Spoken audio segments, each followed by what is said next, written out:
Hey guys, welcome back to ecomhardy.com. This is Hardik Patel and this is the part 7 of how to create an e-commerce website with Shopify. So in this tutorial video, I'm going to show you how to remove Powered by Shopify from the footer menu or footer page of your Shopify e-commerce website. Here we have the front end of the website, and if you scroll down to the footer, you see here the website has this Powered by Shopify next to its name, the business name of the website. So let's see how we can remove it. Simply go to your dashboard of your Shopify. On the dashboard, simply go to online store and then themes. Okay, here when you click on the themes here, click on the three dots and then click on edit default theme content.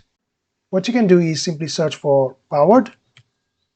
Here you see here, checkout general, automate powered by Google. It says powered by brand name, that's good. Now powered by Shopify, in the links it shows powered by Shopify. You don't want that, so you just click or hit space. That way it will remove that text, okay, and save changes. Once you hit the space and save changes, so let me refresh this page now and check out the footer. The powered by Shopify is gone. That's it, that's what you want. Hope you enjoy watching this video, guys. In the next tutorial video, I'm going to show you how to add the payment methods to start accepting payments from your customers. So stay tuned. Please subscribe to this channel if you haven't yet and hit the bell icon. If you have any questions or suggestions, please comment me in comment box below and I will love to reply you as soon as possible. See you next time. Stay tuned. Bye bye.